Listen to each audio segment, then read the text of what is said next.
Imagine that you are having some old currency notes with you as well as new currency notes with you. Now suppose if I tell you to go and buy something in the market, what would you do? आप क्या करोगे? आपके पास पुराने note भी है और नए note भी है.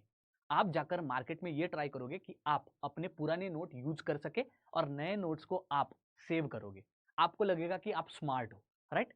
So this is nothing but in monetary terms, it's a monetary principle called as Gresham's law, ठीक है? Which states that bad money drives out good money. It is also a concept which says that if you consider the application as well as consideration of the money in your currency market, then whatever bad money is there, it will prevent the circulation of good money. Let's try to look at it or understand it by a small story.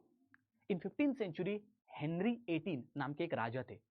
उन्होंने जो उनकी English shelling थी, जो उनका coin था, उसमें ही substituted the silver metal with one of the very low priced metal.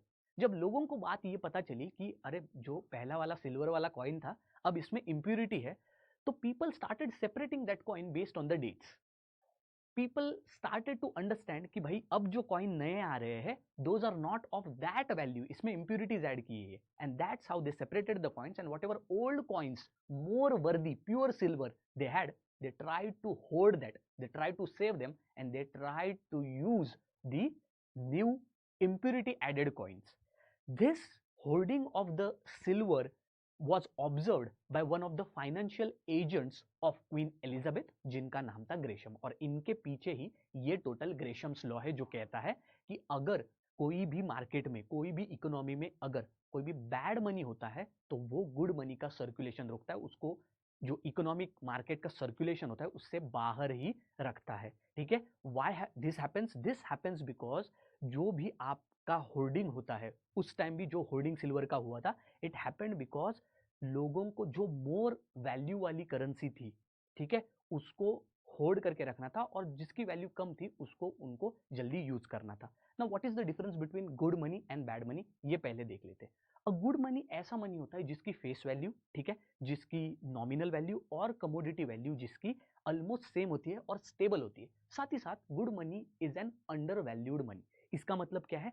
अगर आप गुड मनी की फेस वैल्यू देखोगे, फेस वैल्यू मतलब 2 रुपीज, 10 रुपीज, ये फेस वैल्यू जो होती है, this is always lesser than the commodity value. Commodity value या फिर बुलियन कंटेंट, जिस मेटल से उस पैसे को बनाया गया है, वो ज्यादा वर्दी होता है as compare to its face value for good money. ठीक है? लेकिन बैड मनी की अगर मैं बात करूं, ये ओवर वैल्यूड मनी होता है. Over valued in the sense, of course इसकी commodity value is very very less than face value, and that is why ये अपनी जो वैल्यू होता है, it loses its value very very quickly.